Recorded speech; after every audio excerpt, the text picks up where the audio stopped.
All right. Hey, everybody. David Shapiro here with a very special podcast interview. Today, we're speaking with Mike Todasco, a super interesting guy. I think this is probably the third or fourth time I've talked with you, Mike. And just every time I do, it's like I feel so good about like everything that I'm doing and everything that everyone is working on. And so I just wanted to share that excitement with the world. So thank you so much for being here. For a Thank quick you, intro, David. No, I'm looking forward. We should have recorded the first three. Yes, like with hindsight now, we should have recorded seriously, those. You know. we end up talking for an hour every time, and it's like so like engaging. So I just wanted to like reproduce that and share it with the world. So Mike is, like I said, super interesting guy. Would you mind just telling the audience just a little bit about kind of where you come from and what you've done? Just kind of get us prime the pump, so to speak. Sure. Yeah. No, thanks, David. Look, my 60 seconds. I was born and raised in the suburbs of Chicago. Kind of grew up as a child in the 80s collecting comic books and sports cards and things like that, and eventually put my way through college doing that. When I left college and entered the real world, I started off as an accountant, and I was probably the world's worst accountant in many ways. Moved on to the very sexy industry known as paper manufacturing. So literally, and this was right at the time of like The Office, so I couldn't tell you the amount of like Dunder Mifflin jokes I heard over time. But I learned a lot of like interesting things in a very old archaic industry, and just had tons of insights. From there, I actually left to get an MBA. Started a e-commerce company after that on selling original artwork called Sketch Maven. And after doing that for a few years, joined PayPal. And I was at PayPal for 10 and a half years before leaving recently, doing a lot of things in product, and for the last 5 running their innovation org. Excellent. Yeah, I mean, such a fascinating background, and so many people come to technology and today AI from just such a diverse background. I want to pick your brain about like what was it like being the world's worst accountant and then switching to paper and then switching to like what was that choice? Because I mean, obviously, like going back and getting an MBA, like it sounds like you might have just realized like, man, I took a wrong turn. I need to backtrack. Is that kind of what happened? Yeah, I mean, look, part of it, I mean, specifically on the MBA was I was living in Ohio when I got out of school, and that's where I met my wife, and we had an opportunity to move out to California, which was awesome. And so when we moved out here, it was for her job. I continued to work for my company. I was working remote for my company back in Ohio, and frankly, I didn't know anybody out here. And going back to school and getting an MBA was frankly my way to meet people. I was able to do it through my employer, so I was doing it part-time while I was there, but it was just a way to meet people and network and all of that wonderful stuff as part of the process. And I'll pause there because I think David died. Hey,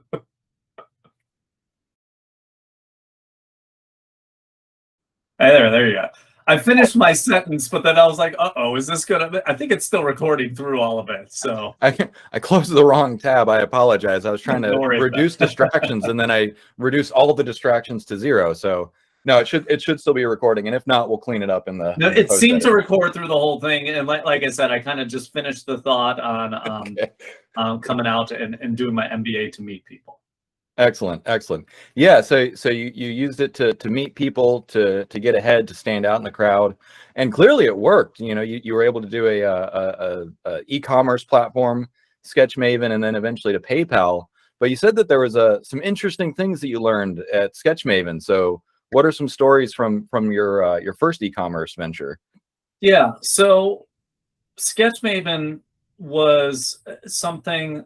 Look, I recommend this for everybody. Like, just have an idea log that you keep. I've been doing this since I was at least an undergrad. I'm 45 now. So, like, this is a long time I've been just kind of keeping a list of ideas that I have and ideas for whatever. Because, like, you never want a good idea or a bad idea go to waste. And every good idea starts as a bad idea.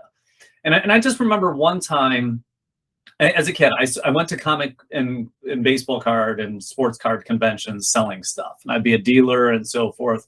And I remember going to this one convention, early 90s or something, and seeing an artist there.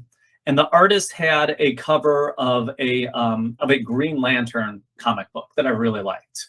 And to give you background on this, so at least back in the day before things went digital, every comic book you have ever seen in your life came from a hand-drawn piece of artwork. And even though that comic book may have been viewed by millions of people multiple times, there is only one original from which that came. And so it creates this really unique problem where for every comic book piece of artwork that has ever existed, there's one and only one of them. But there are millions and tens of millions of these pages and covers and so forth of that. So it's this very unique problem in that space. And when I was a kid and saw this cover, I was like, it was $150, I think it was. I'm like, I didn't quite have that money. I had some decent money. I was selling a lot of stuff, but I didn't have $150 to blow on a piece of artwork, when I'm like 13 years old or something, especially back in the 90s.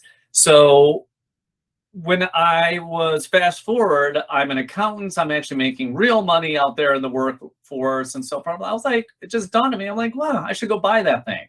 Go on eBay, can't find it. Go on all these other places, can't find it. I don't know where this thing is. I don't know where it is. And that's the reality. When there's only one of something in the world, it's really hard to find where that thing is. And when there's, like I said, millions of these ones, well, then that's sort of an interesting problem. And that's what birthed the concept for Sketch Maven. It was a very structured marketplace where people could buy and sell and even say that they want and desire certain pieces of original comic book art. I started the business in 2009, and it was a marketplace, because most of these things were being sold on eBay at the time, and I think even today, in very many ways, they still are. Some artists had their own sites and so forth, but there was nowhere to find it. If I wanted to tell the world I wanted this Green Lantern cover, there was no way to actually do so. And so this was an idea I had 10 years prior. 2009, I'm going through my idea file, and I'm like, oh, that's interesting. I wonder if anyone's done that. Lo and behold, not. And I'm like, well, maybe this is something that I should build. I don't really care about the Green Lantern cover anymore, to be completely honest. But the concept still held true. And I felt that if this could work for a niche that I understood, like original comic art, well, it could definitely work for other things, like pens and collectible shoes and sneakers and things like that, where I felt that they were vastly underserved by eBay and other sites at the time. And, in some ways that thesis proved out. There's GOAT and StockX and so forth that now do that in shoes. It's probably about 5 years too early, as those launched, much later. But as I was building the site, it was my first experience ever building something. I was on Upwork, which was known as Odesk at the time. I was hiring people, everything from PR people to engineers and so forth. I was just figuring out stuff myself. This was even before Braintree and Stripe, mind you. So I remember having engineers work and help build the sites, and a few days before launch, and I look and I'm going through the checkout myself, and I'm like, there's no little lock icon in the for the shopping cart when people are entering their credit card information.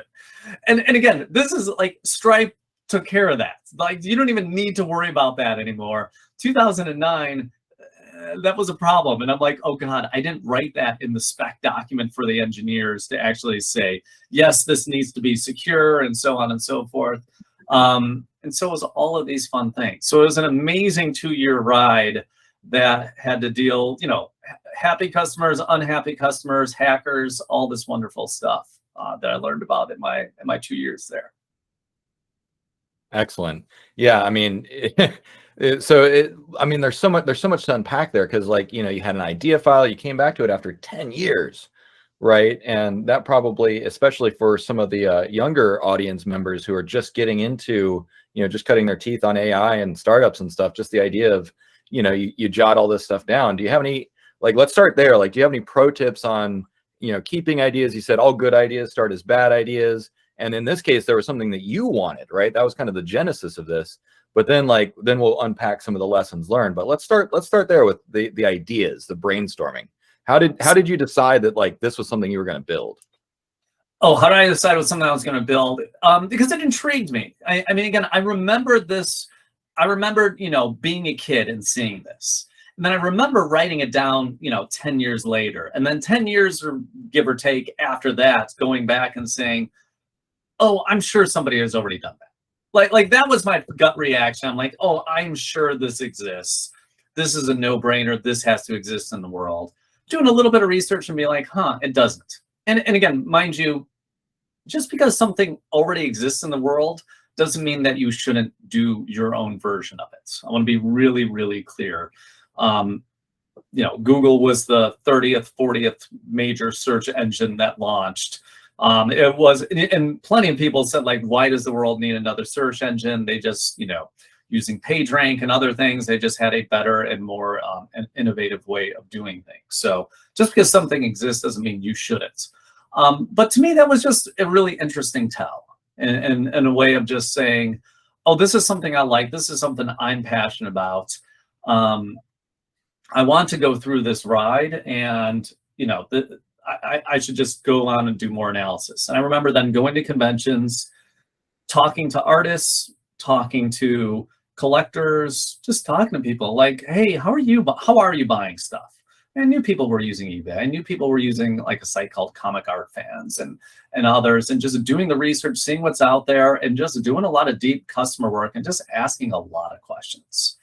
And from that, you start to formulate what the solution is. And there's one thing I've learned in ideating and building out a business. It's don't fall in love with your idea, fall in love with your customer. I mean, that's really important for people to know, because your idea is going to change. And to my fault, when I was first building this, I probably didn't change enough. I didn't pivot enough. I probably didn't listen to customers enough. I mean, I was doing it some. Like, I feel I'm much wiser now and wouldn't make that same mistake.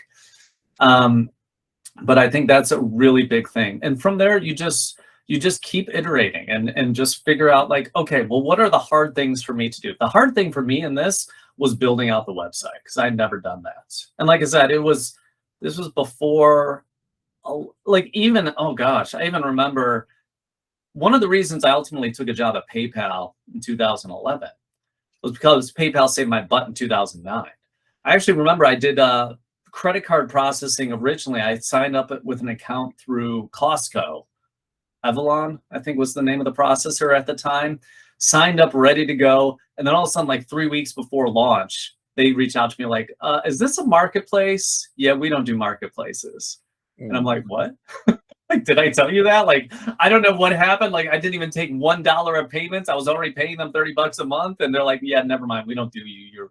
You're too risky to us. And then frankly, I had some friends at PayPal. They're like, yeah, we'll take care of you. Don't worry. And they saved my butt. And that's why I think 2 years later, as being a merchant for PayPal's credit card processing, I was like, oh, this was a very logical place for me to enter the next part of my journey. But yeah, I went on a little side rant there. You're good. But like, hopefully that still gets to the root of the question. I mean, I think when you're ideating, like, again, you want as big of a funnel in the beginning as possible. You want as many ideas as possible, and you want to just then give it some time, get away from those ideas, then come back to them a day, a week, 10 years later, whatever it is, and see what resonates, see what still holds true, and then you start to do the research and analysis. Absolutely. As a fledgling, tech startup guy myself, everything that you said is what people tell me. It's what I read. But the way that you said it, one thing that you said really stood out to me, which was, don't fall in love with your product or your idea, fall in love with your customer. And that, I think, is so critical and so important. And I realized as soon as you said it, you're absolutely right. because one of the things that I'm working on is AutoMuse, which is for writers. And it's like, this is for writers. It's, you know, I have ideas about what I want to build, but no, I did exactly what you said, which is I talked to writers, screenplay writers. I've talked to actors now, all kinds of stuff. But I don't want to make this about me. I just wanted to agree and reinforce that point. Yeah. Well, and sorry, just one last thing on that. Like, Yeah. for anybody who wants to go deeper into this, I will give a plug. Adobe had created an open source something called Kickbox. And so for anybody can go to kickbox.org. It's open source, it's free, anyone can download it. It is kind of a way to go from ideation to business launch. When I worked at PayPal, we actually took a version, we modified it and used it internally as well. And it is an amazing tool that anyone can use. And I probably take that quote directly from Kickbox. So I do want to give due credit to them, but that's a great tool if anybody does want to go deeper into like, how do you do this? How do you really make it so you fall in love with your customer and not get too focused on your specific solution?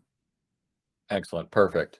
Yeah, and thanks for that, sharing that resource. We'll have to unpack that a little bit later too if we get back around to it. So one thing that you mentioned just a few minutes ago while building Sketch Maven was, you know, there's the little snafu around payments. You've had happy customers, unhappy customers, and then writing specs for engineers and kind of forgetting a few things here and there. So what were some of the interesting stories or lessons learned about, like, you know, kind of doing everything yourself or pulling it all together, and just kind of, you know, things that you learned the hard way, I guess, is a way to ask it. I mean, look, I think so many people I talk to, I'm not technical. Again, I started as an accountant. I understand technology fairly well, and I've always been fascinated by it. But, you know, I wasn't technical per se. And I remember so many people I was meeting with, like, hey, you need a technical co-founder. And I was, you know, going to school up here at Berkeley at the time. So there's a lot of technical people up there, you know, getting my MBA. And I actually remember interviewing a bunch of people. I wanted somebody with the technical chops, kind of the passion for the space. And there was one other thing I was looking for. But basically, passion for space was the one thing we had in common. And then they were trying to plug gaps where I had deficiencies. That's what you want in your co-founder. And I really, I think I was being too picky, like, with hindsight. Like, I was looking for the perfect person. I interviewed a bunch of people. I was, you know, very conscious. I'm like, I could do it myself. Like, I got this. I could be a solopreneur. I don't need to raise venture money right now for this. Like, I'm going to go off and do this thing on my own. So, you know, I think mistake number one was not doing that, because, as I had mentioned, I had a bunch of people on Upwork that were building this site. And, you know, even though I didn't put that in the specs, that's, hey, you're building a checkout, you need to make sure it's secure, so on and so forth, it should have been known. Like, any decent engineering team would have, like, kind of called that out and said, like, hey, I don't see this in the specs. Are you sure that is right? Because every checkout we've ever done, like, no. And, you know, I wasn't paying that much money, because I was funding this out of my own pocket. I didn't have a lot of money to do that. But any great CTO would have caught these things much earlier. And even if they weren't doing the engineering work themselves, they would have, you know, or only a portion of it, and they would have been able to manage it much, much tighter. So at some point, you know, the site was getting decent traction. Decent, not great, but decent. And maybe about 6 months out. So most of my focus at that time at post-launch was on marketing activities and things like that. That's where you want to be. You want to be in growth mode. How do I make our customers happy? How do we get more inventory on the site? Within a marketplace, you always want the balance between buyers and sellers to be somewhat in line, because they're always going to be a little bit out of whack. And it's sort of hard to you know, keep that in balance as you're moving forward. But about 6 months in, I remember waking up one morning and going onto the site and, like, wow, a bunch of new people signed up. And I'm like, the hell are these people? And then that's when I realized, I'm like, oh, these aren't legit accounts. These are bots. These are spam. Like the site's getting hacked. Like, and there's some there was some interesting things that were going on. There was some seeds and so forth. There were malicious code where I personally had to roll some stuff back on the site. I don't think it was built very securely, and God knows what we were doing with people's credit card information and so forth on this thing with hindsight. So all of that said, like, it was a bit of a mess. And I went from spending, 10, 20% of my time worried about security, IT infrastructure to, 80, 90%. And when you're trying to grow a business, that's not where you want to be. The one silver lining, I give so much credit to my sister-in-law for just reframing my thinking on this. I remember seeing her and the rest of the family over the holidays and being just kind of really like depressed, like, oh gosh, like I'm doing this, and all of a sudden there's all these hackers on there and all forth. And her response to me was, well, at least you built a site that was important enough for them to hack. And I'm like, okay. There is a silver lining in that. If it really was, the very beginning, they weren't hacking it and so forth. So like, there's somebody in Russia or wherever it was who was truly taking the time to do this. So that was an interesting silver lining to put on all this. But just the amount of time I spent on that, where it could have been on growth, it was just such a lack of focus that I think it really started to kind of derail where the business could have been going. That makes sense. Yeah, and yeah, like success is a double-edged sword, right? Like the more popular you are, or the more well-known, the bigger of a target you are for any number of things, right? What was it? Sergey Brin said, "Success breeds litigation." Yes. Google, yeah. So, or in this case, Russian hackers is what it attracts. That's right. That's right. Exactly. Definitely an apocryphal, or not apocryphal, allegorical story about how important it is to have security done right. But as you mentioned earlier, there's a lot of services like Stripe that makes these things just out of the box much more secure and much safer. So I guess I have two directions I want to go, and I'll let you pick which one we go first. So in terms of where the industry is today, the tools that are available, the platforms that are available. Alternatively, you did mention like a CTO could have helped you catch this. So I'll let you pick path A or path B. Which do you want to talk about first? Oh, like basically you're saying if I were to recreate this site today, how would I do it? Or what would I do differently? Today, if you had all the tools today, you were 10 years younger and had all the lessons though, what would you do differently? I don't think I'd hire a CTO. I know. I gave this whole speech basically saying how like, oh, that was the biggest mistake. I think at the time it was the biggest mistake. And look, I wouldn't say I wouldn't hire a CTO, but I would say it's not required to have a CTO, because you're absolutely right. Between all of the services, there's some fairly good no-code solutions out there as well. And I was getting a little bit into the code myself, so I was able to tweak things here or there where there wasn't like a CMS solution. I was able to kind of figure things out. It was all built in PHP, and I was able to do a lot with that. But for security with Stripe or Braintree and other products like that, like it's never been easier to start a website today. And so like, I think you could probably build that site that I had created for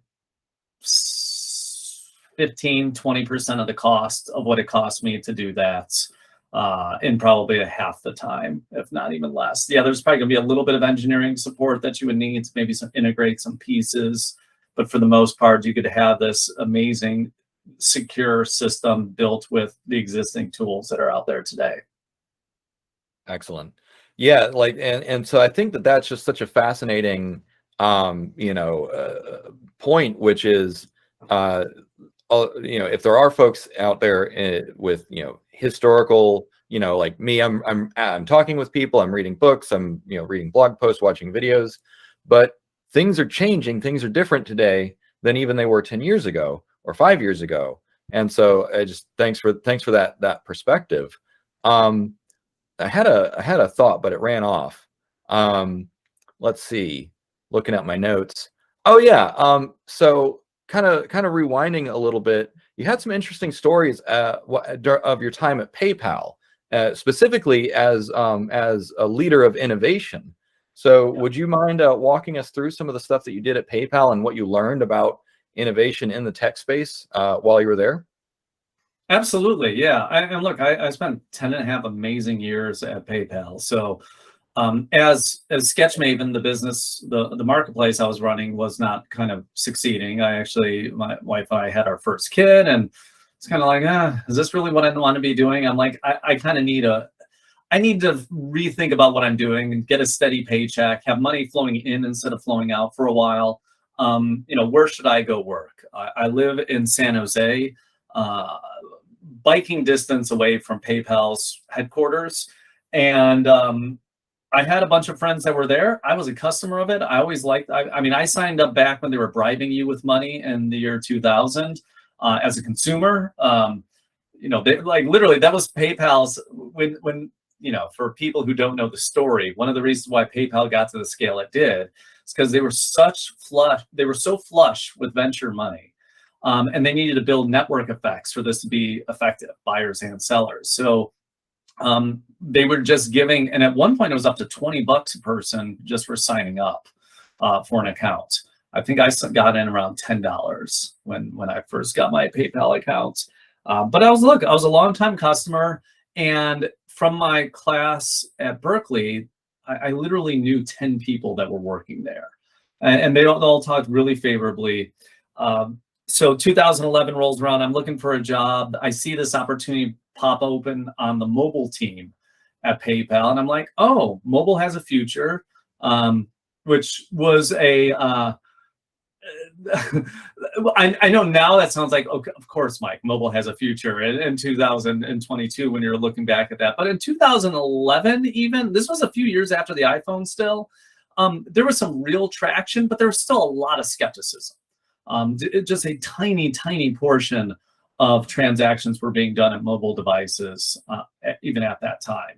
Even in a company like PayPal, I would have bet it was way under 1% of total payment volume was on mobile devices back in 2010, 2011. And so I was like, well, let me go interview. Basically, my interview at PayPal was talking about nothing but failures that I had at Sketch Maven. And because that was my only tech experience. And look, I was very open. I was talking about like what I learned. I was very candid.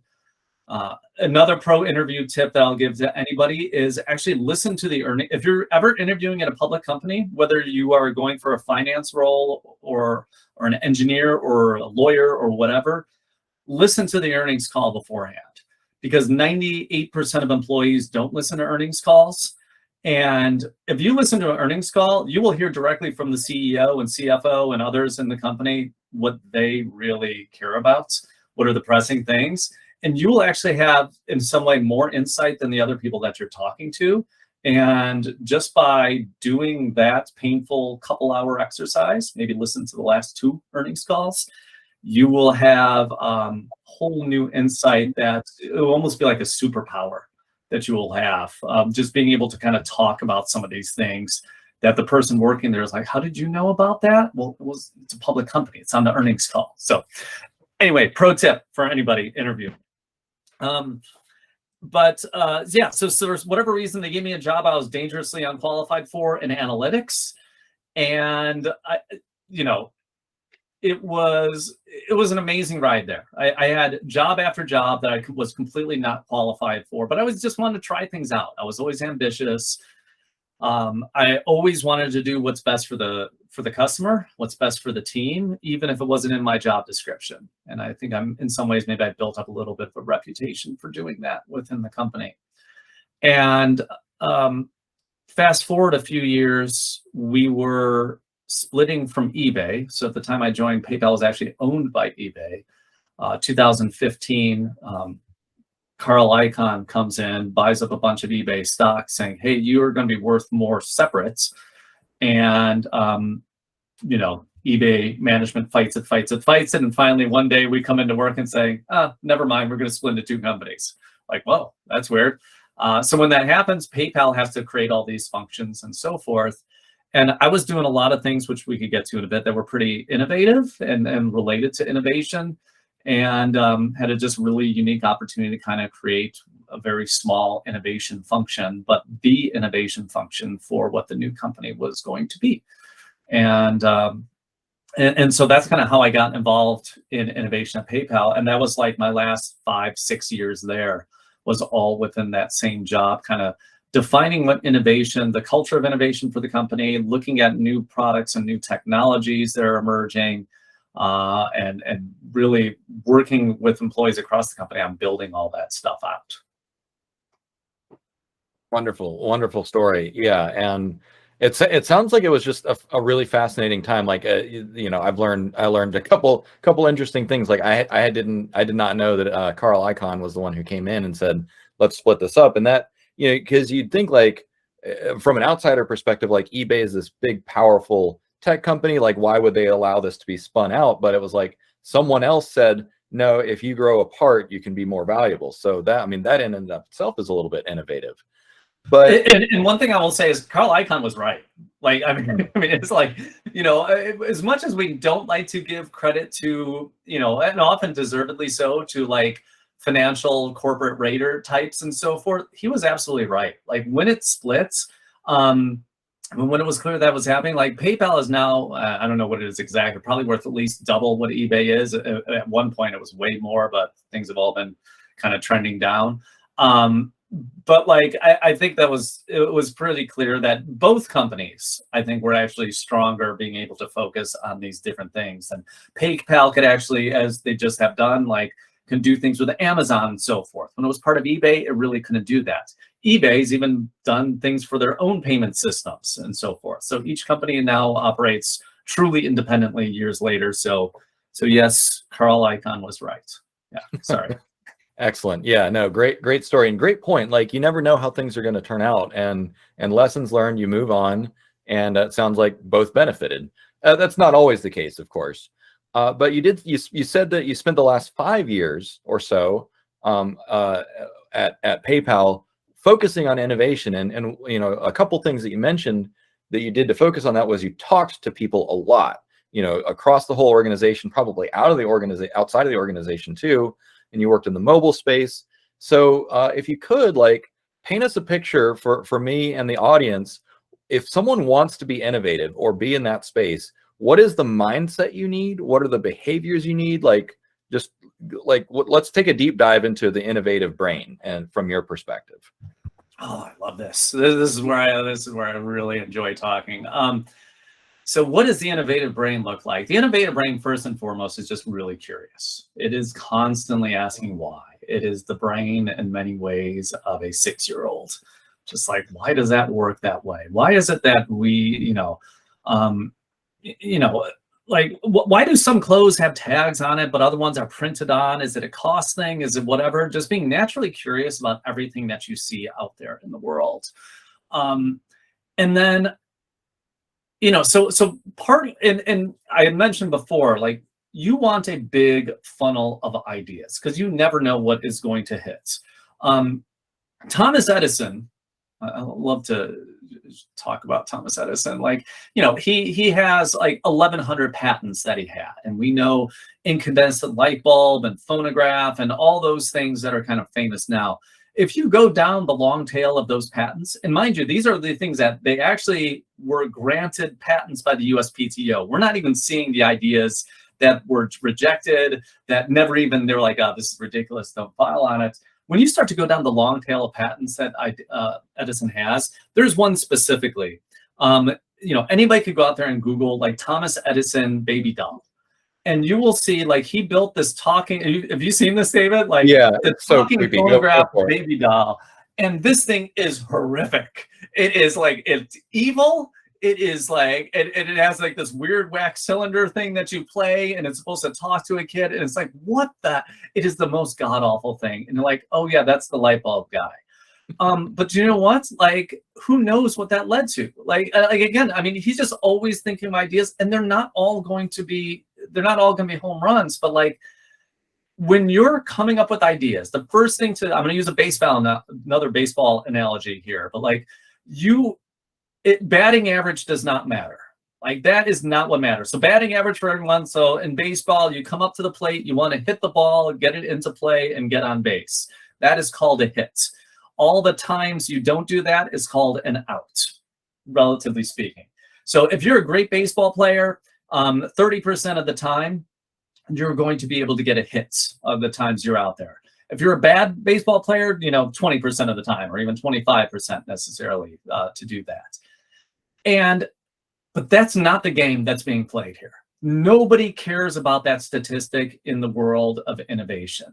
All that we care about is home runs and grand slams. Like when you basically hit it so hard it goes out of the entire stadium type stuff. That is what matters.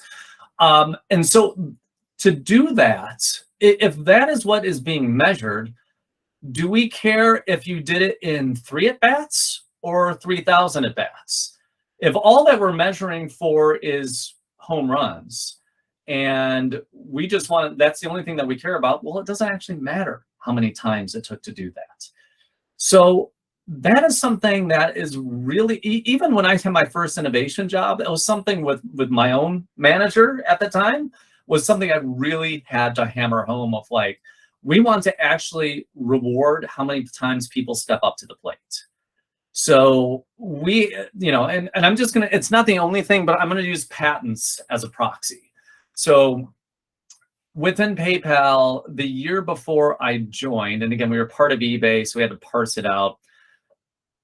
I don't know, we maybe had 300-400 people submit patent ideas, that were potentially patentable. The first year I joined, I think we did 3,000 or 4,000. So it was literally 10xing that. Wow. And this was just trying to push this in the culture. Now, was the quality of those ideas better than the year before? In aggregate, no. I mean, there's probably many more worse ideas in there. But again, that's not what mattered. We wanted people just stepping up to the plate because you didn't know what kind of ridiculous idea might become something. I always joke, the one inventor who kept on putting ideas for edible silverware and things like that. What does that have to do with PayPal or anything? Nothing. But was that an acceptable idea for us to accept? Yes, because it's just going through the ideation process, because we want okay, that doesn't, here's some feedback on that. Now iterate, improve, get better in the process, and so forth. So, so step one for innovation, be curious about the world, learn about the world, ask questions about the world. Step two is just come up with ideas and come up with as many as possible. And it doesn't mean you have to be submitting these ideas anywhere. There are some great sites like that, notepad.com is a great one where you could just put idea lists and things like that. I have used that for sure in the past. Mostly I just put things into an Evernote, actually a whole folder of Evernote files I have. And I'm these are book ideas. These are business ideas. These are movie ideas. I don't even know what these ideas are, but they're still ideas. And those are kind of all the buckets I have. And I just build that out. And then when you're comfortably removed from those ideas, kind of take a step back and reapproach them and see which ones resonate with you. And most likely what is going to happen is that not any one idea is going to resonate, but you're going to see value in connecting ideas. That this movie idea that you had, if you added it to this business idea, holy cow, that's really interesting. What if you actually combine these? We used to do a trick when I had the innovation lab at PayPal, where we would have people just write down ideas and topics, throw it into a hat on little scraps of paper, and then people would just pull out 2 of them at a time. And we're okay, given these 2 things, what can we make out of it? And we're going to spend 5 minutes on this. We're going to brainstorm this, and then we're going to throw these away, and somebody's going to pick out 2 more random things. And, it's just an old technique to be able to apply, again, so much of innovation is just taking 2 unrelated things and making it into something related, something powerful, something that no one has ever thought of before. And that's just one little hack to do that. Wonderful. Thanks so much for that deep dive into the innovative mindset. And so queuing off of that, let's fast forward to today. And of course, we're in hopefully a golden age of innovation with things like generative AI, large language models, that sort of stuff. So what what do you see that's happening today? What has caught your attention in terms of innovations, and what do you think it means in terms of technology or business or even the way that we live? Yeah, I think the world is going to change more now than at any other point in my life. I was fortunate enough to start the University of Illinois in 1995, just as the Netscape team was there, like kind of building the browser and so forth, and like all the things that came from that. Like, I had never used the internet in my life before I got to college. I got there, and like literally my first day, I'm like, what the hell is this? I don't understand this. I don't even know what this is, but this is amazing. There's all these weird little, like, there's words, and if I click on an underlined word, it will take me somewhere else where I could learn more about that word. Or sometimes I click and it's like like, I'm like, what is that? That's a hyperlink? What the heck's that? Like, I had no knowledge of any of this stuff. And joining, like, when I was at such a time where I was open to new learnings and memories, like, it was clear to me probably within a few weeks that this is going to change the world. And with what is happening today in AI and generative AI, like, this is, I feel as giddy now as I was when I was 18 years old, and learning about these things and just seeing what is possible. Let me, Dave, if I can, let me just give my first experience I ever had with GPT-3. So one of the things I've done is last year, so it had been 2021, I went back and started to get an MFA in writing. Always been passionate about writing. I read like 50 books a year. I'm always like, yeah, I could do that. But like, when I grew up, I was more of a science and math kid, and English was kind of de-emphasized, and I was kind of always like afraid of that and everything. But I'm like, do you know what? I'm going to do this. I want to really learn how to become a great writer. When I was there, it was pretty clear to me, like, where I had a competitive advantage was combining like my technical background and know-how with this writing skill that I'm building. And I very quickly became focused on, well, how can I use AI to do that? So I used GPT-3 for the first time on a writing project, which I fully disclosed, and I'd love to get into disclosures and things like that. But for the very first class I was taking, I was writing a little, almost kind of like an audio drama sketch comedy type thing with all these little skits all about the presidents. I'm a total nerd. Like, yes, I was writing audio sketch comedy about the presidents and had all these little sketches and so forth. And one of them I wanted to write was about the president of the future. And it kind of dawned on me, I'm like, oh, what better way to do president of the future than to actually have an AI write part of that? So I remember I took in, and I disclosed every single bit of what I did in my writing. I took the first 2 lines from Obama's second inaugural address. And I think I added maybe 3 lines of my own. So it's kind of 5 sentences of material to start. And I kind of hit go, and just to see what would happen. And I remember just being amazed. I'm like, oh my God, it's recognizing that this is a presidential speech.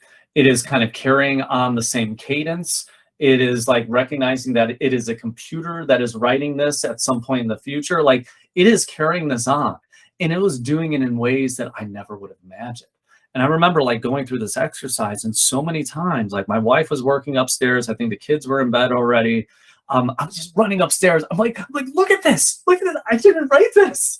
I did. I was so excited. So I was just enamored by what was coming out of this thing. And I kept doing it. And, and it was a little bit glitchy too. But I'm like, well, this is perfect. Like, that's an angle that I never even thought of. Like, what if giving the inaugural, this, AI computer president is glitchy? And so I did this whole speech and then used some text to voice type program to do that. And like, boom, like, I made that. And that was my first time using GPT-3. And it was incredible. And so after that, I've just been like, that to me is the same moments where I clicked on a link on my first day of college and it took me somewhere else. Like it was just completely, my mind was blown, and I'm like, this is going to change everything. Fast forward a year plus to where we're at today. Like, good God, with like the things that we could do with Chat GPT. Like, I was literally just talking to my kid in the car this morning. My kid does a podcast on a game called Brawl Stars. He's 11. He does this. I'm like, why don't you interview Chat GPT for your podcast about Brawl Stars? And he's like, you can do that. I'm like, sure, like do that. We could do this together. And like you could have this whole interview. I'm sure just putting Chat GPT in the title of your podcast is going to get you a bunch more clicks and everything. And like, wow. And so that's going to be his project this afternoon. There's just so much that can be done here. And we're just scratching the surface of this. So like, that's why like this is going to, I truly believe what we're going to see with AI and generative consumer-friendly AI is going to be more transformative, I believe, than the internet itself was. Absolutely. Yeah, I believe that. I feel that. And, just hearing, your perspective, first time using web browsers, seeing the internet, and, it's 1995. So fast forward more than 20 years, like imagine where we'll be in 20 years. So I have a few follow-up questions regarding, obviously no one can predict the future. Like, one of the stories that you told me about PayPal was the first time someone bought I think a car with PayPal Mobile. Like you couldn't have predicted that from the invention of the iPhone, right? Yep. But then in hindsight, it is kind of obvious. So could you tell us a little bit about that story in terms of like what combining new ideas and innovating, and what can you predict, what can't you predict, and what do you see, what are like the I guess what's the low-hanging fruit with generative AI? How do you think it's going to change first, and in an optimistic future, what's going to be the good timeline of progress? Yeah, then we can get into the evil timeline later as well. So to tell this story, I remember back when I joined in 2011, mobile was still kind of weird. It was still a fringe thing. It was its own unit within PayPal. It was a very small part of the business and so forth. And again, we were owned by eBay at the time. So eBay had a similar mobile team. But eBay had a whole bunch of other like kind of mobile focused one-off businesses. One was called Red Laser, which sole purpose was for scanning QR codes. Like, so before, like back in 2011, your phone, if you held up the camera, would not recognize a QR code. You actually had to have a QR code reader, and Red Laser was one of them. And there are a bunch of other like little businesses within eBay. And, to the team's credit, like I remember, not long after being there, we all would kind of meet and just talk. Like all these businesses would just all meet together in a big conference room and just like, hey, what are you seeing? What are you finding? And it was actually eBay. It was on the eBay side of things. They were like, we sold a car on mobile. And it was like one of those things like, really? Like somebody just bought a car on a phone? Like you can do that? Like I mean, even to us, it seemed kind of novel, but also a little bit of a harbinger for like, things are changing. Somebody just bought a car on this. Like, that's a pretty big deal for where we might be going. If somebody's willing to make that type of a purchase on this device, what does that say? Is this just a one-off fringe? Is this somebody, using their Bitcoin to buy a pizza and like, well, nobody's really going to replicate that anytime soon? Or is this something new and something special? And those are the kind of things where you just start to see the trend, you start to see the volume, you start to see the change in behaviors, and you're onto something. And soon enough, mobile is not a weird standalone unit. Mobile is now the cool team to kind of be in the company. And then eventually mobile is not even a team anymore in the company.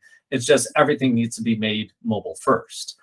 Much credit to Meta and Facebook, Mark Zuckerberg, when he was, working on his S1 and his executive letter at the beginning of the S1 when Facebook was going public.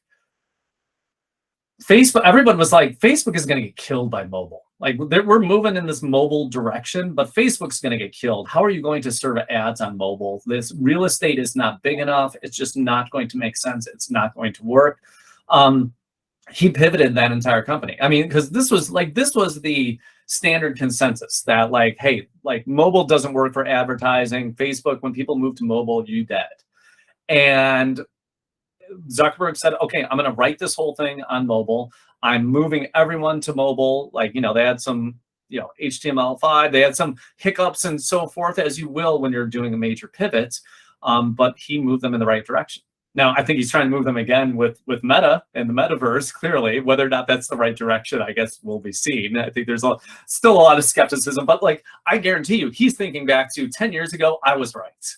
Like, and he clearly was 10 years ago. So like, this is the file he has in his head. And so because he was right 10 years ago, probably makes it even harder to prove him that he might be wrong. And whether or not the metaverse may or may not be the right decision for Facebook. So, yeah. Yeah, no, you're absolutely right. And obviously Facebook or Meta's stock price is reflecting a tremendous amount of, let's say, investor skepticism, right? Yeah. Yeah. But, so there's those pivotal moments, right, where the industry insiders sense that things have changed. And you mentioned ChatGPT, and even, your 11-year-old was like, wait, you can do that? And, I had that moment with ChatGPT where I was like, this is just another chatbot. And then I saw that it passed a practice bar exam. Someone used it to do all kinds of stuff. Like, I don't know if anyone's like diagnosed medical cases yet, but people have used it for all kinds of things that you wouldn't think are possible yet. But then I use it to build not a web app yet. That's one of my next projects. But it's like, this thing is a force multiplier for any coder, let alone whatever else is out there that it, either in version 1 that it can do or subsequent versions. So I think this is one of those like pivotal moments, like, it's as big as switching from, browser based, computer PC based to mobile based, but it's, the underlying capacity of AI is I'm not going to say bigger, or it's not bigger or less than internet, but it's different, right? It's very different. And so let's talk about like, let's talk about the good timeline versus the bad timeline, because there's like, what are you personally worried about in terms of what you're seeing right now? Well, let's just talk about timeline first, and then we'll get into the good and the bad. And I want to give a real specific example, David. So in a class that I'm taking right now for my MFA, like for this semester, I was like, okay, I'm going to write a longer piece on AIs in the classroom. And so when I started this piece in August, let's say, I started to build this up, and I actually went to schools. I talked to teachers. Like, none of them had really like honestly, none of them had heard of this. Even like the school my kids go to. I live in Silicon Valley. It's a bunch of like tech execs at this school, and I actually went to the high school and was talking to a bunch of kids. And this would have been November about GPT-3. Maybe 20-30% of them had ever even heard of GPT-3 or the concept. I mean, like only one even admitted to using it. Like, and I truly believe the others are like, what are you talking about? I don't know what you're talking about, old man. Like, they didn't know. And so as I'm working on this paper, like it's supposed to be like a 2,500 word piece, longer interviews, all this other kind of stuff. As I'm about to getting close to handing this in, ChatGPT releases. And like within a week, like everything changed. Like the timeline that I was thinking back in August, September for how long this is going to be. Even I had there was a couple there weren't many, but a few articles that I was able to find written earlier in 2022 about AI in the classroom. They're like, yeah, this is going to start to change things. Just wait a few years from now. This is changing everything. Within like a week, it started to become really clear that like, oh, this isn't a weak thing. I think Sam Altman, who's the CEO of OpenAI, had tweeted they reached 1 million users of ChatGPT within 5 days. Pretty crazy. Now, how many are true? It's a free product. How many of them are true users? You can argue all these things, but still, there was 1 million different accounts on OpenAI that had used this product.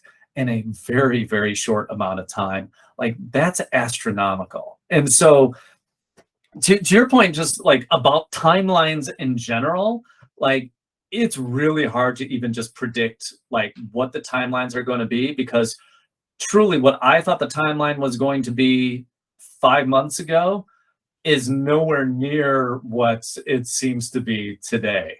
And like, is it just because this is hard? It's just hard for humans to imagine exponential growth. I remember taking, sorry, I'm gonna total sidebar here, but I remember at the beginning of pandemic, this was like February, March. No, it was March. The kids were already out of school, like we're doing homeschooling of them. And I'm like, I don't even know what to do with my kids at that point, because like the teachers weren't really giving stuff. I got to keep them busy somehow. And I was like, let's understand exponential growth. And I remember we got out we had like hundreds of Lego minifigures. And we started to lay them out and to try and explain exponential growth, because part of this was also for the pandemic. I was explaining like R naught and like, like the growth trajectory of a virus and so forth. And it was really hard to grasp that. And so using Legos as a visual representation of like, hey, this is what like linear growth looks like. This is what exponential growth looks like. It's shocking. And just like how after like, a few days of doubling or tripling or whatever it might be, what that means, that's the path that we're going down here. And even for people who are in it, who are aware of this, shortcoming of us psychologically, of just like how hard it is for us to grasp these things. Because like in our caveman days, we never really had to deal with much exponential growth. And anyways, like, this is just something for all of us, like it's going to be really hard to even understand the timeline. So now to your question though, so it's all right, that's on the timeline. To get to, what's the good path versus the bad path. Look, I hope that this is going to be a tool that is just going to enable more creativity, that is going to be able to level the playing field, so that you don't have to have a writing partner. You don't necessarily have to have, or have the resources to pay money for an editor.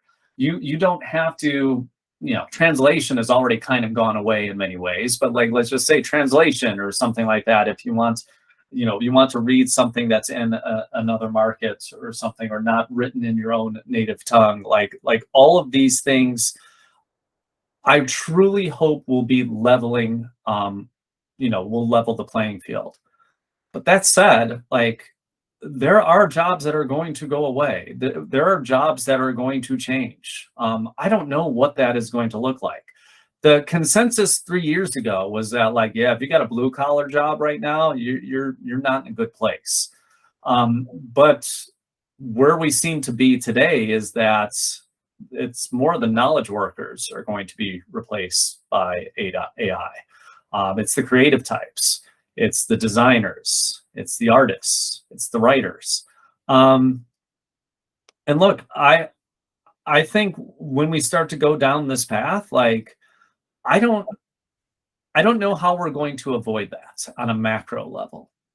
On a micro level, I think the people who are truly able to embrace the technology, to accept it, and to find a way for themselves to be more creative by using it, that's where you're going to get about the value. Like, look, I think if you're a writer, what are the things that writers hate? Writers hate marketing.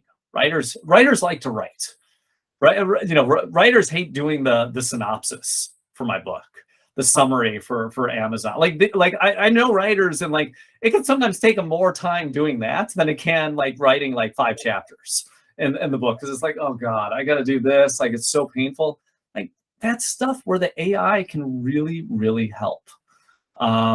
And so if you can be a kind of person who can embrace that for, let's just say the non-value added stuff, or, to frankly never have writer's block, to just be in front of a page and say, hey, can you give me 3 different directions that I can go with this story? I'm stuck here, or this character arc is giving me trouble. Like, and to use that, like, I think that that's going to be really powerful. Again, it's going to be like having the advantage of having a writing partner, which is not something we all have the advantage of having. Yeah. No, I just want to pause and give some appreciation to the gravity of some of what you're bringing up here, because, recently there's been a huge backlash against AI generated art, and there's even so I had some mild controversy of my own because I took down some of the tools that I was making that would write novels or parts of novels automatically, and I took it down a few months ago because I was like, hold on. Most of my friends are writers, and my fiance is a writer, and I was like, I don't want to hurt the people that I care about. And like you said, though, part of the problem is disruption at this point is inevitable. Like, we can't put this genie back in the bottle. So what do we do? And like you said, we don't know enough right now. We don't have good answers, certainly not on the macro level. So that is definitely something to be worried about. And then also the scale of disruption, right? Like, our imagination, we can't imagine what it's going to be like if, employment numbers change. And of course, historically, there's one ray of hope here is historically new technologies ultimately result in more jobs, right? Where, work labor gets easier, people are more productive, there's more money to go around, there's more money to spend, which means demand for other services. But, of course, there's the possibility that, like, it might not pan out that way, especially if the machine is cheaper than the human labor and you just take it away from people, and then who owns the machines, right? And then, of course, this is like the dark timeline speculation. And so do you have any reactions to that, or any comments or thoughts on, like, ownership or responsibility for some of this stuff? Yeah, the thing that I do struggle most about is really like the training models. And like that is where because as humans, we learn by mimicry. I mean, ask anybody who's has a little kid or has had a little kid or been around little kids know that is just how we learn as humans, and we carry this throughout our lives. We learn by mimicking. We learn by mimicking. If anybody who has written as a teenager, I'm sure if you still have your stuff as a teenager, go back and read what you wrote, and it'll probably make you want to throw up because you're like, oh, this is just me mimicking Isaac Asimov or whatever it is, like, that you were reading at the time was doing that. I remember writing something once as a kid. I was like, oh my God, I just like, and then like after I wrote it, realized like, I'm just rewriting Watchmen. Like, it didn't even dawn on me though. I'm like, this is just ripping off Alan Moore. Like, what am I even doing here? And that's probably how I got away from writing in my youth. So look, as humans, we have always done this, but like to have an AI model that is being trained on, and let's just stick with art for a second, on artists who may not have explicitly, who have not, mind you, explicitly given permission to use their artwork. I think that are they open to some sort of compensation? Are they open to saying you can't use this? Like, I don't know how you say you can't, because here's the thing. Like, even if okay, I'm going with my comic roots here. So there was a very very popular artist in the 1990s. A guy was named Rob Liefeld, who in many ways is now a punching bag for like the style that he created. It was kind of the epitome of 90s male machismo comic art style. But the style that he created got mimicked by so many others. So even if Rob Liefeld today said, because I can, and I've done this, I've literally gone into something and said, hey, do something in the style of Rob Liefeld. And I'm like, that's it. I can totally recognize this style and everything. Even if he said, you can't use my style. There's so many people that came after him that were mimicking his style that we never once said, like, hey, even though you're making your own original work, you can't mimic that. That then creates a whole thing. Well, then what if they want to be included in there? What if they want to, like, have opted in, but their own style is in some way an homage or mimicking, or however you want to think of it, of that? Like, what do we do in those situations? Like, this is something, I mean, so honestly, this is something where I'm really sympathetic to both sides here. Like I totally see both sides. I don't know what the answer is. And this is a really complicated question that our legal system as it exists today with copyright is nowhere near having a clear solution on. And frankly, at least in the US, the sooner we get down that path, the better. But here's the reality is like, US is just one of 195 countries in the world. Copyright law is very different wherever you go. Ask any, author what they, how much money, ask any American author how much money they make for their books that are being sold in Iran. And the answer is going to be zero. Because basically Iran does not respect you, and I shouldn't even say respect, Iran does not recognize US copyright law. So if you want to take a American book, translate it into Farsi, that is completely legal to do that, for example. And that's what the local laws are. So you're going to have 195 different versions of them. Like, I don't know what this is going to look like. This is, it gets into geopolitics, and so forth. Like, the one thing that at least I try and do as part of all this is I just disclose like crazy. So when I'm writing something, I will, if I'm using, so the example I gave before for what I was doing in my class, in that one specifically, I actually color coded it. And I literally said, okay, the green section, boom. And I put in footnotes where everything came from and how I was prompting. Like, whenever I even just use an image, so I write on Medium and on my on LinkedIn, if I'm using an AI image, which I use lots of, I will actually put this image was developed on Midjourney by Michael Todasco on this date from this prompt. And I literally put it in there verbatim. And if I said I'd use Rob Liefeld as a inspiration in that, I will say that. It's a baby step. Like I'm also not monetizing this, but I'm like, at least I think step one is like being transparent with disclosure on this. It makes me feel a little bit more comfortable, even though like I know if I made a picture of a flying tomato, even if I didn't say artist X in there, artist X might still be inspiring that. That makes sense. Yeah, and phenomenal breakdown of the problem. And again, us two talking in an afternoon is not going. We're not going to solve this problem. But it's good to especially as the world is catching up, because again, the whole reason that we're doing this podcast is things are changing so fast, and we have an opportunity here to at least add to the conversation and help demystify it and keep the conversation moving forward. So just thanks again for coming on and sharing all of that perspective. Phenomenal talk. So I have just a few last questions. Sure. What are you up to now? Who do you want to talk to, and how do people reach you? If there's anything you want to plug or just tell everyone, like, what is it that Mike Todasco is up to now? What do you want to be known for in 2023? What do I want to be known for? Oh man, you're making me set my goals a few weeks early. I love it. I love it, David. Look, I am super fascinated with the world of generative AI. I mean, the whole reason I got to meet you was just watching your YouTube videos over the summer and being like, oh my God, this guy, I learned so much from you in these videos of just how to think through a problem and like, what are the limitations and so forth. So for that, I deeply thank you. And look, I want to meet and I want to just talk to smart people in the space. I'm fascinated. I have no agenda in many ways. Like I want to just learn, and I want us as a society to come out in a better place than what we might. I want us to not go down that dark timeline, and I want us to just kind of think about it. And for me, I think it means like it is an inevitability. Like I think we in many ways as a society just have to accept that.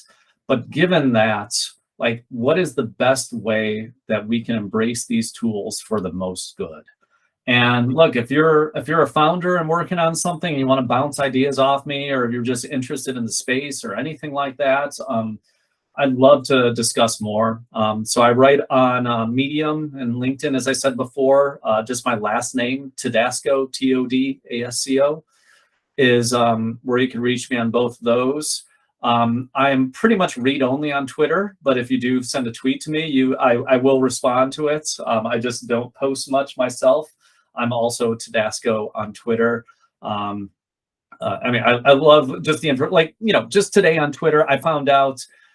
Again, just sorry, I know we're wrapping, but to throw it out there, I literally just saw this morning. It was a wonderful use case for generative AI and using GPT-3. There's this thing called Help a Reporter Out, Haro, H-A-R-O, and it's been around for years. And I'm on it, and like basically, it's any reporter in the U.S. who needs somebody who's an expert in AI or whatever it might be, just puts out a request, and it's this huge list, hundreds and hundreds of links. It's a disaster. Somebody just made this thing in Zapier that basically says, okay, when you see that in Gmail, fill out this spreadsheet. This will have some keywords, and then we're going to then send that. We're going to do some sort of match using GPT-3, and then based on what they're looking for, based on what you say your abilities are, we're going to even generate a cover letter that you could send out to them. And they just built that in Zapier, and like, it's beautiful. Like, it's just this beautiful thing. I'm like, oh my God, like that was just this morning I saw that. And I'm like, Wow. All of these use cases, it's so simple, but like that, I'm sure for a lot of people is going to make their life so much better. It's going to make it so much easier for reporters to find people, for people to find reporters. And like, it's taking something that was built 20 years ago and putting a vast improvement for effectively zero cost on top of it. Wow. Yeah, that's a phenomenal use case. And it actually reminds me, so I'm a writer as well. And one of the possibilities that I foresee in terms of as AI gets bigger and decentralized and networked and stuff is, what if you have a machine or an AI that just says, hey, I know who you need to talk to. Like, you're going to be great friends with this person, and makes the introduction. Like, if you want to, obviously, like, consent matters, privacy matters, but it's like, hey, there's someone that you might want to talk to. You might want to go work with this person, or you might want to, get to know this person, something like that. And what you just said, like, this happened like decades before I thought it would be possible, just because of the tools, the platforms, and they're recombining, like, with Zapier and Twitter and Gmail and everything else. And that's just phenomenal. Thank you for sharing that, by the way. That's great. Sure. I'll share the link as well. It was amazing. I'd love to give the credit to the person who created it. So excellent. Perfect. Well, thanks again, Mike, for this amazing talk and everything that you do, and just being willing to help out. And yeah, so for all the members of my audience, reach out to Mike on LinkedIn and Medium. Those are his primary stomping grounds. And who knows, maybe this time next year we'll be in an entirely different world, having another year-end recap. So thanks, everyone. And Mike, any one or two last words? Lastly, look, everyone, just be good to others. just think. I think, David, you'd even said this in a recent thing. Just like, look, this is a hard time that we're going through. We are going through a step change as a society through this. Think ahead. Think about how we're going to help our common man and woman with what we're trying to build through this. Be good to others, and let's build some wonderful world-changing products together. Excellent. Thanks so much. See everyone next time. And yeah, be excellent to each other.